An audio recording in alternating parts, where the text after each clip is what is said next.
Hello and welcome. I am the Suit&Tie Dip&ChewGuy, and this is the number 17, the 17th review of the Euro Snus playlist. And we will be continuing with another loose product that is not pouched, and it is Roda Lacket, if I am pronouncing that correctly. What I know about this product, fruit essence, they are saying, although I'm not quite sure what they mean by that yet, that it has a natural tobacco flavor to it, keeping in mind that is the Swedish version of natural. Don't read real salty into that. And that this could be argued is the oldest snus, trademarked snus. This was originally trademarked around 1850. All right, it predates that, but that's when it was actually trademarked. So that would put it a good 50 years before the Gottberg's rape, trademark wise, and I'm not quite sure about the Eden. So let's take it over to the desk and take a closer look at it. And here we are. So you have what should be what you're realizing as the standard loose snus Swedish match lid. It is plastic, which is the norm for the products coming out of Sweden. It has a recessed center. There is no need for a catch lid on this. That would most likely usually be what was being taken up by a catch lid, but you're not going to be able to use one with a loose product. It's got a raised box rim. The lid fits down over the can. This is a white fiberboard can. It is fitting down over the can, sort of like a lid of Copenhagen Snuff would be fitting over the can. As you can see, there is a Swedish warning label, the ingredients list, with the Swedish Match Sweden website, which is www.swedishmatch.se. Keep in mind, I did not get this directly from the company. I'm not even sure if that is possible. This came from Snus Direct. Barcode and then branding. As you can see there, perforated on the banding, all right? It is not a twist and tear. You do have to run your thumbnail around it, but it is perforated. And then loose snus, loose snus. On the back, you have a stamp with another stamp. So the large black ink stamp, and then the, I guess, production date and best before date. So best before date is what we're looking here, and this is today. I am recording around 10:30 at night on the 13th of December. So we're good for another hour and a half. As I said, it is a white fiberboard can. The insides of these cans are waxed. These products are pasteurized, so I do keep them in the fridge, and I would suggest anyone that had this do the same. As you can see right there, it is 42 grams, which a normal dip can is 34.02. So compared to a normal dip can, I do this every video, but we will do it again. That is what you're looking at. Okay, it is larger.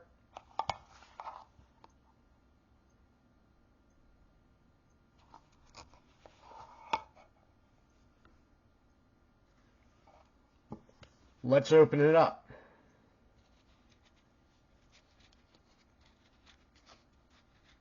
It's actually good that these are perforated, just because the fiberboard can does give a little under the thumbnail, and also the plastic lid is not keeping things as sturdy as metal would.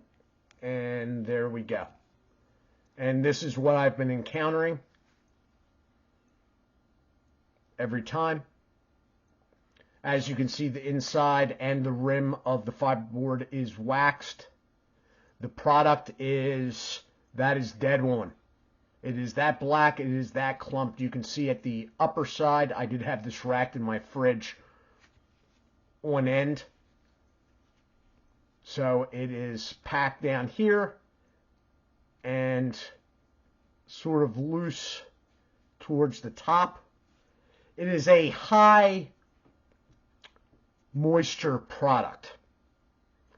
It is also a product that is very, very, very fine cut, okay, which is why with the high moisture, it is looking the way it is there. So, with that, let me get my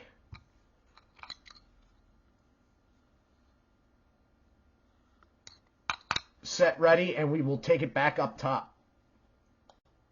And we are back.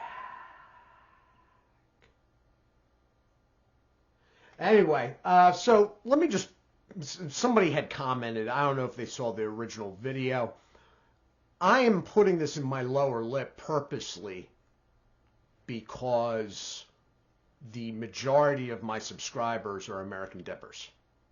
And he brought up a good point, the person that commented, saying, you know, well, you should try it up top. I have tried this up top before. Portioned ones. This Baker here is pretty wide gauge, I guess you'd say. I'm not quite sure. I don't want to put that up top, but for the sake of my community here, I do in the bottom lip to see the plausibility of the product having an American market or a wider American market. As far as putting up top goes, there's a lot of American dippers that swear by going up top. And that's fine. But for the sake of these reviews, I am doing this because I am, at least for myself, and hopefully people are picking up on it, trying to rate these products as the feasibility compared to American products. All right? But traditionally, for Americans that do not realize, this stuff does go up top. And if I could find anybody still selling a smaller X tool, I would at least try it up top. Anyway, with that, the smell off the can. Okay, so it's the Swedish natural tobacco smell. I'm not really picking up anything. They said a fruity essence. I'm not picking up any bergamot or citrus, but that doesn't mean that it's not impossible. So this thing, if you can see this without me upending the can,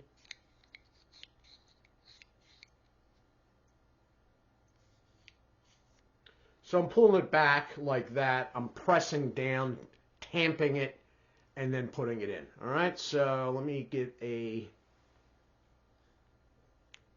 Wow, this stuff is like really, really... Now, see, the can flexes when I do it like this. It would actually be better to do on the tabletop. Now I'm pressing down on that, and we should be good. But I'm going to do it one more time just to be thorough.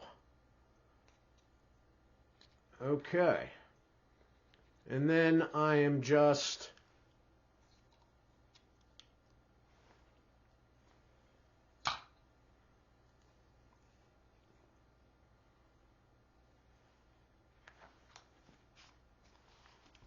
Don't get a snap with those because it is a overfit lid.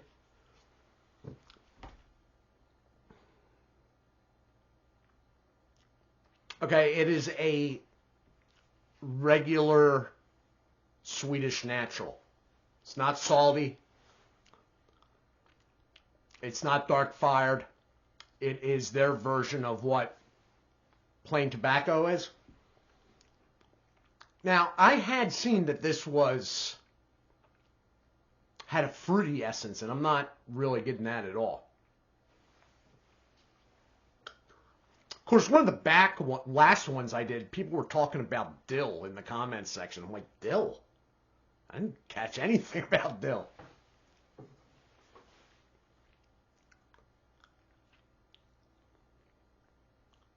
Tell you what, though. This is holding a lot more firm than the last one.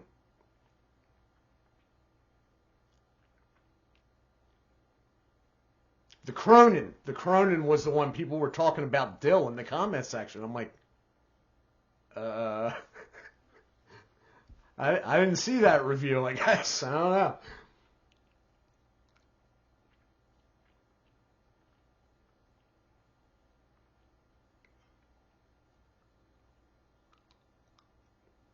This is holding together a lot better, but it is just the plain natural. I am not getting any fruity aspect.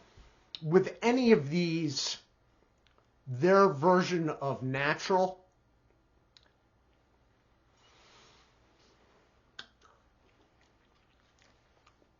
you could read a light fruit-esque essence, but I'm not tasting anything that's like standing out. The one I had done a few back was obviously bergamot. The Gottbergs had a berry, although the type of berry I had completely wrong, but it had that essence going on. This is just sort of a, regular. Not to say that it's bad. None of these products are bad. None that I've had thus far. The Mustang was the one that I liked the most, and I will link that at the end of this. Thus far, but these products, they're not for me. Yeah, they're not.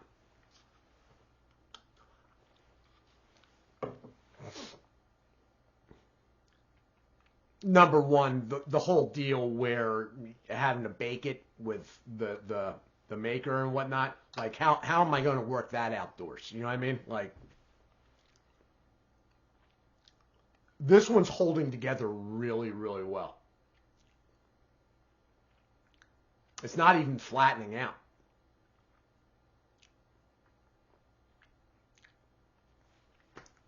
Again, a quality product. I think this can ran at about, this is not put out there as a budget product, so I think it was around $4 or so. I think, compared to those silverback products, the Macla, something like this has a better chance in the American market. Number one, the quality's higher, and the ingredients used are, in general, a better idea. Loose like this in the bottom lip is very, although you have to get used to their version of natural, it is like Dip. In the bottom lip, if you wanted to spit, you still can. Just the whole experience is more pleasant, number one, and closer to something that I think would vibe with the American market more than the Macla. The Macla is, it's higher nicotine than these, but it's not for the faint of heart. These products, and the nicotine on all of them has been fine. Some of them have been stronger than others. The nicotine's been fine, actually really, really good. I think this product in particular is 7.5 milligrams of nicotine per gram, which is comparable. Actually, it's right underneath Kodiak Wintergreen, regular Kodiak Wintergreen. So, that's pretty good. That's pretty good. And a lot of these products, I haven't checked them all out, but they're much more nicotine than, let's say, Skoal Classic line. That said, they're not nicotine that, I'm feeling sick. Now, the Dip I Dip every day is Stoker Straight, and it is not the highest nicotine, So I use large amounts of it each time. But I wouldn't say I have like an exceedingly high nicotine tolerance. These loose snooze products don't make me sick, but at the same time I can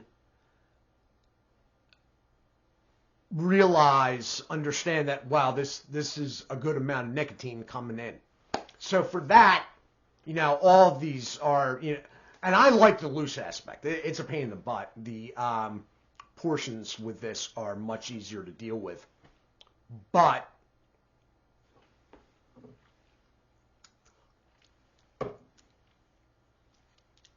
I just like the feel of not having pouch material. Anyway, this has been my review of Roda Lacket, if that is how you pronounce that, but I'm not Swedish, so I really don't know. I am the Suit&Tie Dip&ChewGuy. I do hope you all are well. As always, do take care of yourselves, and God bless.